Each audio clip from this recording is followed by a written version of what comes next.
Story 1. The Boy in the Paper House. When I accepted the tutoring job in Nagano, I thought I was living out a Studio Ghibli fantasy. I was 23, fresh out of college, and eager to escape my mundane life in Ohio. The offer was generous: room, board, and a hefty salary to teach English to the son of the wealthy Tanaka family. Their estate was beautiful but isolating, a sprawling traditional house nestled deep in the mountains, surrounded by cedar forests. The nearest train station was a 40-minute drive away. The Tanakas were polite but distant. The father was a businessman who was rarely home, and the mother, Emmy, was a fragile woman who spent most of her time in her room resting. My student was their only son, Kenji. He was 8 years old. The agency file described Kenji as gifted but introverted. That was a polite way of saying something was seriously wrong with him. The first time I met him, he was sitting on the tatami floor of his room, perfectly still, staring at a dead beetle. He didn't look up when I slid the shoji screen open.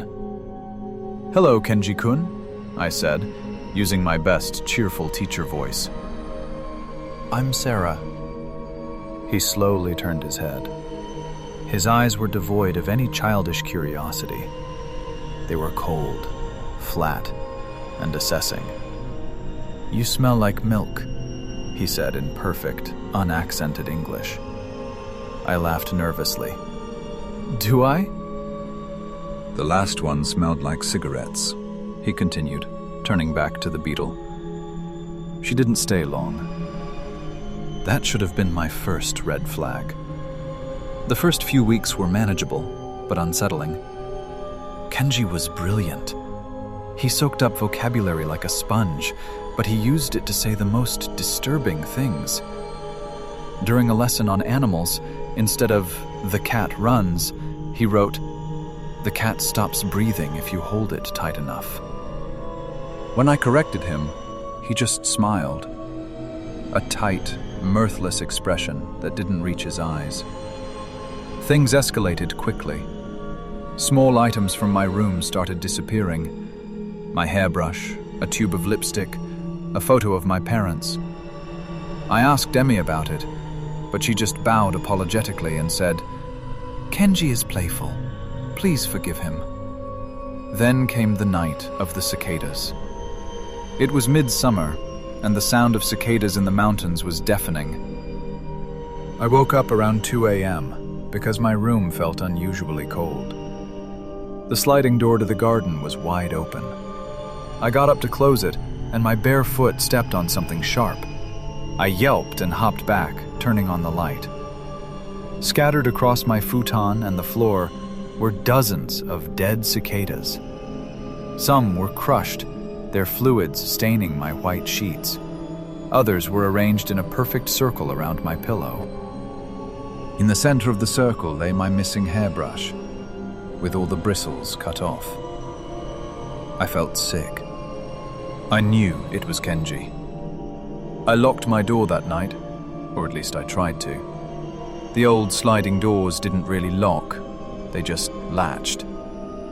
The next day I confronted him during our lesson. "Why did you put bugs in my room, Kenji?" I asked firmly. He didn't look up from his workbook. "I wanted to see if you would scream." The cigarette lady screamed a lot. "Where is she now?" I asked, a cold dread settling in my stomach. "In the well," he whispered. Then he giggled. I told myself he was just a creepy kid making up stories. But I started looking for another job online that night. The breaking point happened a week later. I was in the bath, a deep wooden ofuro tub, relaxing after a long day. The bathroom had a small window that looked out into the garden. It was steamed up so I couldn't see out. Suddenly, I heard a thump against the glass. Then another. Thump. I wiped the steam away with my hand. Pressed against the glass was Kenji's face. He was grinning, his eyes wide and manic. He was holding something up to the window. It was a lighter. Before I could react, I heard the whoosh of flames. He had doused the wooden window frame in something flammable, probably lighter fluid, and set it on fire. The old wood caught instantly. Smoke began to curl into the bathroom.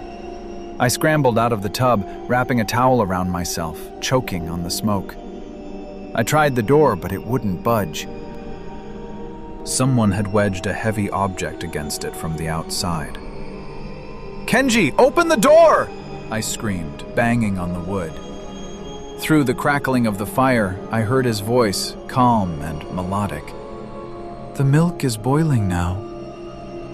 I had to break the glass of the burning window and climb out naked into the freezing night air, cutting my legs on the shards.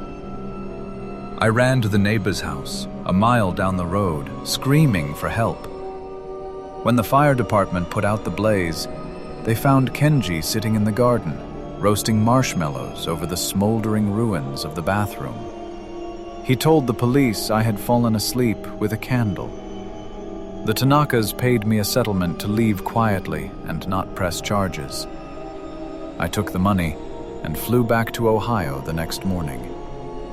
I still have scars on my legs from the window glass, but the worst scar is the memory of that little boy's face through the smoke, watching me burn like it was his favorite TV show. I looked up the Tanakas recently. Their house burned down completely last year. No one survived. I guess Kenji finally got bored of just watching. Story 2. The Soulmate in Gangnam. I moved to Seoul, South Korea, about 2 years ago to teach English. Like a lot of girls my age, I'll admit I was a bit swept up in the romanticized idea of living there. K-dramas, safe streets, cute cafes, and maybe meeting a nice guy. I live in a studio apartment in Mapogu. It's small, but cozy. For the first 6 months, I was lonely. The language barrier is tough, and the expat community can be transient. So, when I met Ji-hoon, it felt like the universe was finally throwing me a bone. We met at a trendy jazz bar in Hongdae. I was waiting for a friend who flaked on me, looking awkward and sipping a cocktail alone. Ji-hoon walked up and asked, in near-perfect English, "Is this seat taken, or are you saving it for a ghost?" He was charming, handsome, and dressed in that impeccable, clean-cut Korean style. Long coat, turtleneck, expensive watch. We talked for hours. Here's the hook. He seemed to be the male version of me. I told him I was from a tiny town in Oregon that nobody knows. He smiled and said, "Oh, near the coast? I heard the saltwater taffy there is legendary." I was floored. Most people don't even know Oregon exists, let alone specific regional candies. I told him I loved old-school 90s hip-hop. 10 minutes later, the DJ randomly played a Tribe Called Quest song, and Ji-hoon winked at me. By the end of the night, he asked for my Kakao Talk ID. I gave it to him, feeling like I'd just met my soulmate. We dated for about a month. He was perfect. Too perfect. He anticipated my needs before I even voiced them. One rainy Tuesday, I woke up with a migraine. I hadn't told anyone. At noon, Ji-hoon showed up at my school's front gate with painkillers and my favorite pumpkin porridge. "How did you know?" I asked, touched but confused. "I just had a feeling," he said, smoothing my hair. "We're connected." The red flags started appearing in week 6. We were at a norebang, karaoke room, and he unlocked his phone to pick a song. He typed in his passcode. I glanced over. It was my birthday. "That's weird," I laughed nervously. Is your mom's birthday October 12th too? He froze for a split second, then laughed. Yeah, crazy coincidence, right? But the vibe shifted. I started noticing things. He knew my schedule too well. He knew which coworkers I liked and which ones I found annoying, even though I rarely mentioned them by name. The breaking point came last weekend. I was at his apartment in Gangnam. It was a high-end place, super secure. He hopped in the shower and left his iPad on the coffee table. I know I shouldn't have snooped, but that birthday passcode thing was eating at me. I tried the code, 1012. It unlocked. I opened his photo gallery, expecting maybe to find evidence of a cheating ex-girlfriend. Instead, I found a folder labeled Project Sarah. My blood turned to ice. I clicked it. There were hundreds of photos, but they weren't photos he took of us on dates. There were screenshots of my Instagram stories from 2 years ago, before I even moved to Korea. There were photos of me walking to the subway station from angles suggesting he was following me from a distance. There were notes. Detailed, manic notes in Korean. I used the translator app on my phone to read a few. Target acquired. Hongdae Bar, 8 p.m., wearing the blue dress. She likes Oregon taffy. Order online for bait. She lost her wallet at the club on Friday. I have the ID. I know the address now. My stomach dropped. 2 months ago, right before I met Ji-hoon, I had lost my wallet at a club. I thought it was gone forever. He hadn't met me at the jazz bar. He had found my wallet, or stolen it, studied my ID, stalked my entire online footprint, crafted a persona that matched my dream guy, and then staged our meeting. Every coincidence, the music, the food, the hobbies, was a calculated move based on data he had mined from my life. And then I saw the last photo in the album. It was taken from inside my apartment. It was a photo of me sleeping. He had a key. He must have made a copy when he found my wallet before returning the contents or staging the meet cute. I heard the shower turn off. I didn't confront him. I didn't scream. I knew that if I let him know I knew, I might not leave that apartment alive. I wiped the iPad screen with my sleeve, placed it back exactly how it was, and sat on the couch. When he came out, towel around his waist, smiling that perfect smile, I told him my mom had called with a family emergency and I had to go home. I acted sad. I kissed him goodbye. The second I got into the elevator, I dry heaved. I went straight to the police station. They were polite but unhelpful. Since he hadn't physically harmed me, and because I had invited him into my life, they said it was a civil matter. They didn't understand the gravity of the project folder. I packed my bags that night. I broke my lease. I'm currently staying at a friend's place in a different city, waiting for my flight back to the US. But yesterday, I got a message on KakaoTalk from a new number. It was just a photo. A picture of my empty apartment, taken from the doorway, with the caption, "Where did you go, Soulmate? We were just getting started." I'm leaving Korea tomorrow, and I'm never using my real birthday for anything ever again. Story 3. The job at Red Creek Station. If you've ever scrolled through Instagram, you've seen the van life dream. Beautiful sunsets, beaches, freedom. That's what I wanted.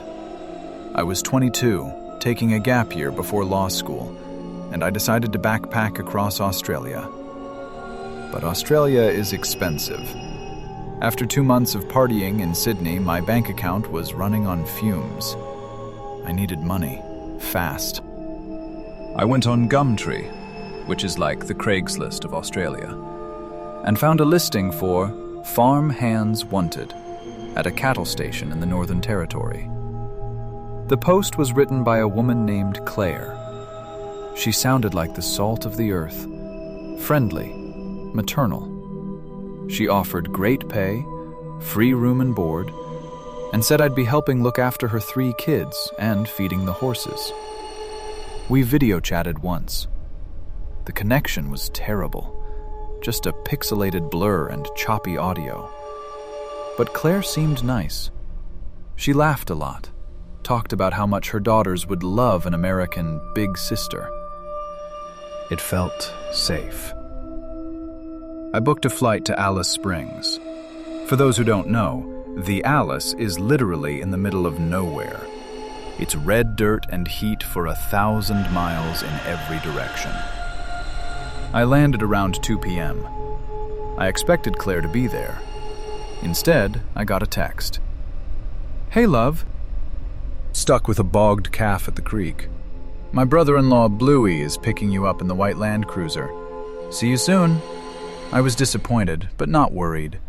This is the outback. Things happen. 10 minutes later, a beat-up, dusty white Land Cruiser pulled up. The man driving didn't look like a Bluey. He looked rough. Greasy hair, sun-damaged skin, and a nervous twitch in his jaw. "You the Yank?" he grunted, not even getting out to help with my bag. "I'm Maya," I said, tossing my backpack in the tray. "You're Bluey?" He stared at me for a second, blankly, then nodded. "Yeah, hop in." We drove out of town and onto the Stewart Highway. For the first hour, I tried to make conversation. I asked about the station, the cattle, the weather. He gave me one-word answers.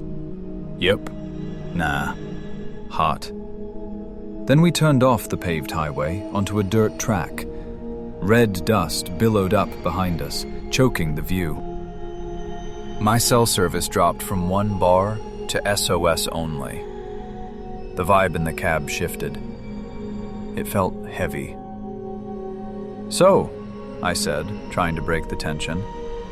"Claire told me the girls are excited to meet me. How old are they now? 6 and 8? Bluey gripped the steering wheel tighter. His knuckles turned white. "Who?" "The girls," I said. "Claire's daughters." He paused. A long, uncomfortable silence stretched out. "Right," he said finally. "The kids. Yeah, they're around." My stomach dropped. He didn't know them. I pulled out my phone, pretending to check the time. I had downloaded offline maps of the area beforehand. I zoomed in on our location. According to the map, Red Creek Station was supposed to be 40 kilometers north. We were heading southwest, deep into designated unincorporated Crown Land. It was nothing out here, just abandoned mines and scrub. "Hey," I said, my voice shaking slightly. "I think I'm gonna be sick." "The heat is getting to me. Can you pull over for a sec?" "We're almost there," he snapped. His tone was aggressive now. "No, really. I'm gonna throw up in your truck." I gagged dramatically, covering my mouth. He cursed, slammed on the brakes, and the truck skidded to a halt in a cloud of dust. Before the truck even fully stopped, I grabbed the door handle. It was locked from the inside. Child lock. My heart hammered against my ribs like a trapped bird. I looked at him. He wasn't looking at the road. He was looking at me, and he was smiling. A nasty, predatory smile. "Relax, darling," he whispered. "Claire ain't waiting, but the boys are." Adrenaline is a hell of a drug. I didn't think. I reacted. I had a heavy metal water bottle, hydro flask, in my lap. I swung it with both hands, smashing it into the side of his head. He yelled, clutching his ear, blood spurting through his fingers.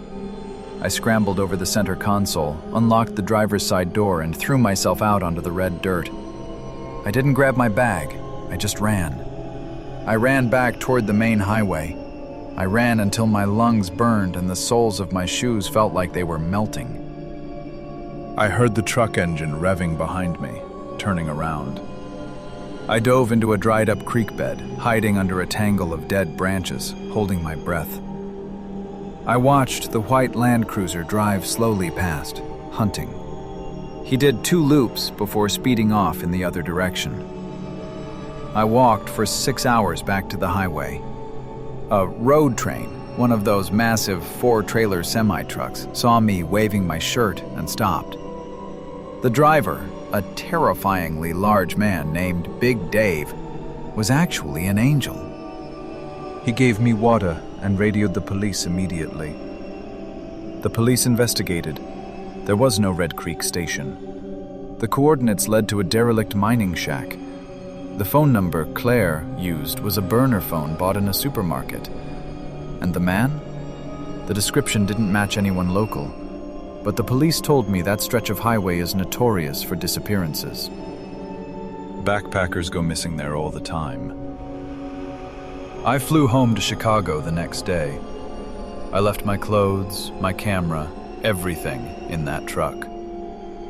I still have nightmares about the red dust. And every time I see a job posting that sounds too good to be true, I remember the look on that man's face when he realized I knew there were no kids.